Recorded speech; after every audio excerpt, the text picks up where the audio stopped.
Atom fertility Sri Rama Navami సందర్భంగా ultrasound IUI AMH పై 50%, IVF పై 25% తగ్గింపు. ఈ ఆఫర్లు కొత్త పేషెంట్స్ కి మాత్రమే. నమస్తే, మీరు చూస్తుంది సుమన్ టీవీ. నేను కీర్తి. ఆదివారం రోజు నాన్ వెజ్ తినొచ్చా తినకూడదా, తింటే ఏంటి తినకపోతే ఏంటి, అసలు ఈ విశ్లేషణ ఎందుకు వస్తోంది ఈ మధ్యకాలంలో అన్నది మనకు తెలియజేయడానికి మనతో పాటు ప్రముఖ ఆస్ట్రాలజర్ బ్రహ్మశ్రీ నందిబట్ల శ్రీహరి శర్మ గురువు గారు ఉన్నారు. నమస్తే గురుగారు.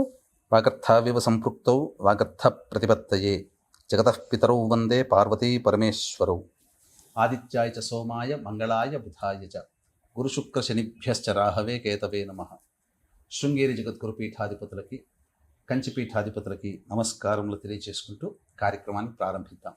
గురుగారు, మీకు అస్సలు నచ్చని టాపిక్ ఈరోజు నేను మిమ్మల్ని అడగబోతున్నాను. నాన్ వెజ్ ప్రియులు చాలా మంది ఉంటారు, కానీ వారంలో ఏ రోజు తిన్నా తినకపోయినా అట్లీస్ట్ సండే అవాయిడ్ చేయండి అని చాలా మంది చెప్పడం, చాలా మంది కూడా ఈ మధ్య పాటించడం నేను వింటున్నాను.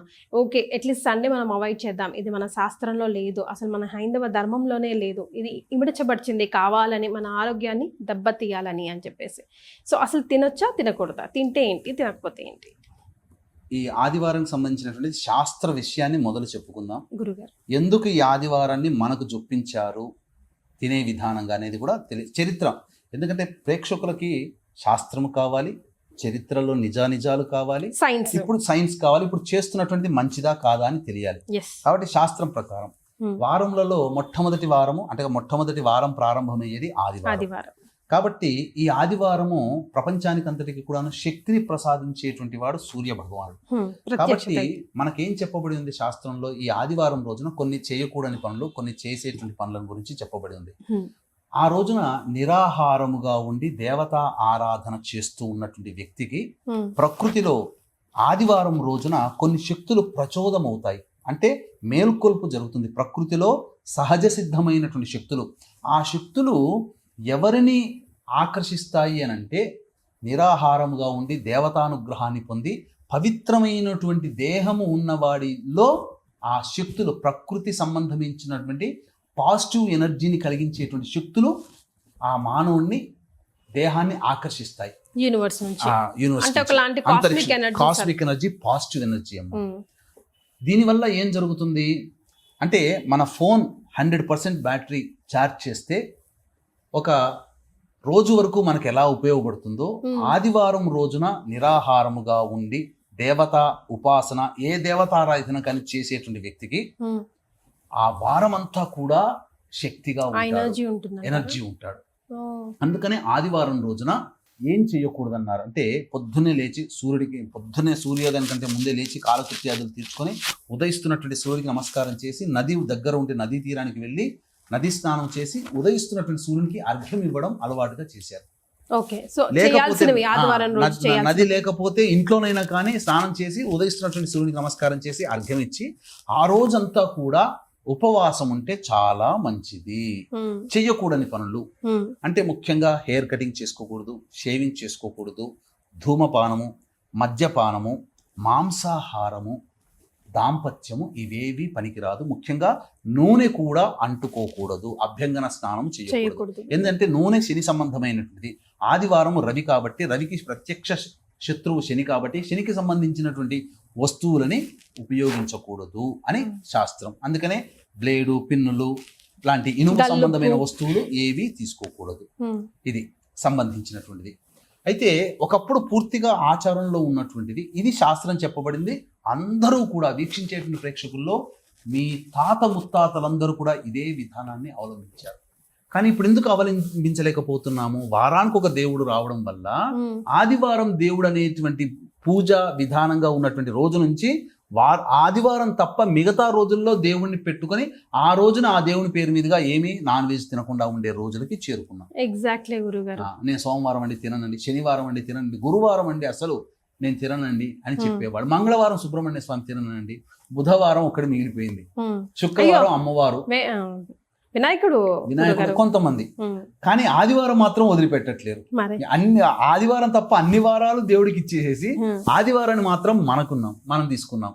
కాబట్టి చెయ్యకూడని, చేయాల్సిన పనులన్నీ చెయ్యకూడని పనులన్నీ పెట్టుకుంటాం. ఇక అసలు దేవుడికి వదలాల్సిన రోజునేమో దేవుడికి మనం తీసుకొని మనం వాడాల్సుకున్న దేవుడికి ఇస్తే మనకు ఎట్లా వస్తాయి?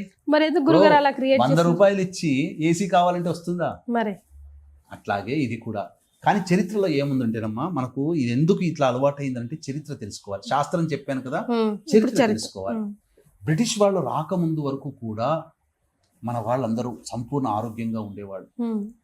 వాళ్ళు మన ఇండస్ట్రియలైజేషన్ని పూర్తిగా నాశనం చేసేసి వాళ్ళకి సంబంధించినటువంటి కాటన్ మిల్స్, వాళ్ళకి సంబంధించిన పరిశ్రమలు ఇక్కడ పెట్టిన తర్వాత మన వాళ్ళు ఓనర్లుగా ఉన్న వాళ్ళు కూలీలుగా అక్కడ పనిచేస్తుండేవాళ్ళు. ఆ స్థితికి దిగదార్చారు. అంటే మన కుల వృత్తుల్ని, చేతి వృత్తుల్ని డిస్ట్రాయ్ చేసేసారు పూర్తిగా. వాళ్ళ కంపెనీలో తయారు చేసే పదార్థాలకి పని మనుషులుగా మనం తీసుకుని పోయినప్పుడు వాళ్ళేంటి, వారానికి 5 రోజులు జాబ్ చేసి 2 రోజులు సెలవు కావాలి, నేను 8 గంటలే పని చేస్తా అని ఆ బ్రిటిషర్స్ ఎంప్లాయీస్ ఎవరైతే ఉన్నారో అలా చేసేవాళ్ళు. కానీ మన భారతీయులు మాత్రం 16 గంటలు పని చేసినా మళ్ళీ తెల్లారి అదే సమయానికి అదే ఉత్సాహంతో వచ్చి పని చేస్తుంటే వాళ్ళకి దిమ్మ తిరిగిపోయింది.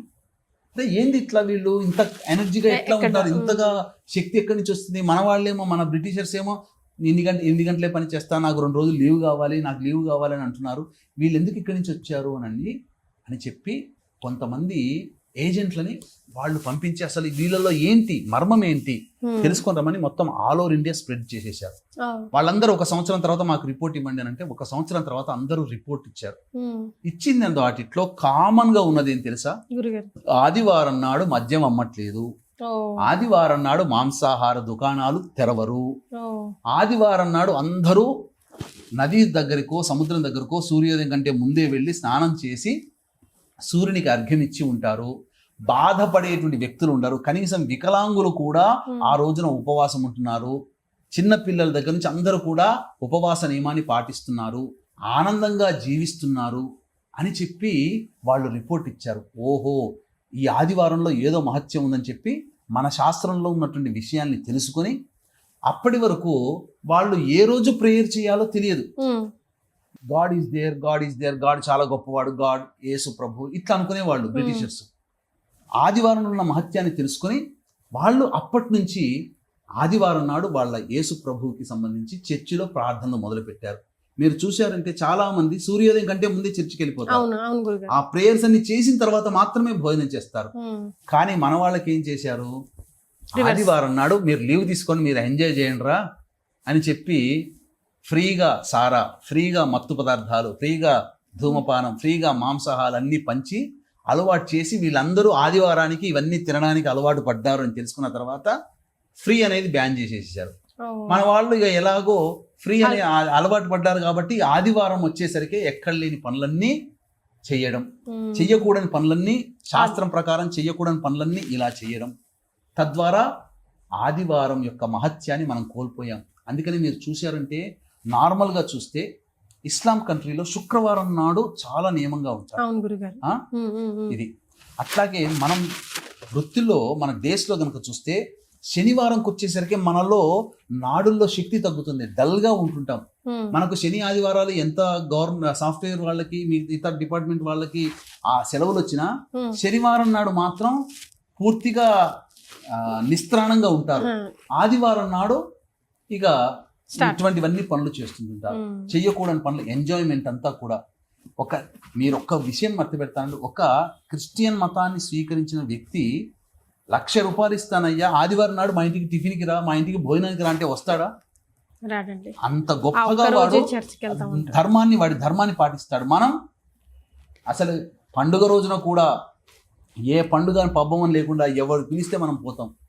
అంటే మనలో ఉన్నటువంటి అనైక్యత, మనలో ఉన్నటువంటి బలహీనత, మన శరీరము, మన మనస్సు ఎందుకింత బలహీనపడ్డదనంటే ఆదివారం నాడు మనం చేయలేకపోవడమే అని గుర్తుపెట్టుకోవాలి, నియమాలు పాటించకపోవడం. కాబట్టి అయితే చాలా మంది మన సుమన్ టీవీ లాంటి ప్రసార మాధ్యమాలు, మీలాంటి వాళ్ళు, మాలాంటి వాళ్ళు ఎంతో మంది నెత్తి నోరు కొట్టుకోవడం వల్ల కొంత మార్పు, ఒక 10% మార్పు ఇప్పుడు వచ్చింది. ఆదివారం నాడు నాన్ వెజ్ అవాయిడ్ చేశారు, అవాయిడ్ చేయాలి.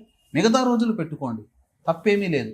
తినకూడదని ఎవరు చెప్పలేదే, యుగ యుగాల నుంచి మాంసాహారం తింటున్న వాళ్ళు ఉన్నారు కదా, కాబట్టి తినడంలో తప్పు లేదు. కానీ ఆదివారం మాత్రం దయచేసి విసర్జించండి, మీ తెలివితేటలు పెరుగుతాయి, అద్భుతంగా ఉంటుంది, మీ యొక్క స్పాంటేనియస్ సమయస్ఫూర్తి పెరుగుతుంది, ప్రతిదీ కూడా డెసిషన్ మేకింగ్ చేసుకోగలుగుతారు. వాడు మనల్ని పరిపాలించగలిగాడు అని అంటే వాడు ఆదివారం పాటించాడు బ్రిటిషర్స్, మనం పాటించడం కోల్పోయాం. అందుకంటే ఎప్పుడైతే ఆదివారంలో మనం కోల్పోయామో మన మీద వాడు పెత్తనం చెలాయించాడు, వాడు ఆదివారం నాడు పాటించాడు. అప్పటి నుంచి అంతవరకు పరిపాలించినా మన మీద పెత్తనం చెలాయించలేకపోయాడు. ఇది సూత్రం. కాబట్టి మనం కూడా అటువంటి నియమాన్ని పాటించి మన కుటుంబాన్ని మనం రక్షించుకుందాం, దేవతానుగ్రహాన్ని పొందుదాం. ఎందుకంటే మీరు నాకంటే తెలియదమ్మా, చెప్తుండగా వినడం మాత్రమే. మాంసాహారం అతిగా కానీ మాంసాహారం భుజించినటువంటి వ్యక్తి యొక్క శారీరక మానసిక స్థితి ఎలా ఉంటుందని చెప్పడం జరిగింది. మజ్జుగా ఉంటారట, ఏ పని చేయబుద్ధి కాదట, మత్తుగా ఉంటుందట. ఇది వాస్తవమేనా? అవును గురుగారు, కొంచెం లేజీగానే ఉంటాం. మరి అటువంటి ఉన్నప్పుడు శరీరంలో దేవతానుగ్రహాన్ని ప్రసాదించడానికి మనకు వచ్చినప్పుడు మన శరీరంలో యాక్సెప్ట్ చేయడానికి రెడీగా ఉండాలి, డోర్స్ ఓపెన్ ఉండాలి కదా. అది రైట్. ఎస్, గురువు గారు చెప్పిన దాంట్లో అర్థం ఉంది. మార్పు out of the blue moon day ఎక్కడి నుంచో రాదు, ఇక్కడ నుంచే రావాలి. సో ఎవరో చేసి పెట్టిన దాన్ని కాకుండా మన కోసం, మన శరీరం కోసం, మన హెల్త్ కోసం మనమే చేసుకుందాం, ప్రయత్నం అయితే చేద్దాం. ఏమంటారు గురుగారు? వాస్తవం. చాలా సంతోషం అండి, ధన్యవాదాలు. సర్వం శ్రీ ఉమామహేశ్వర పరబ్రహ్మార్పణమస్తు.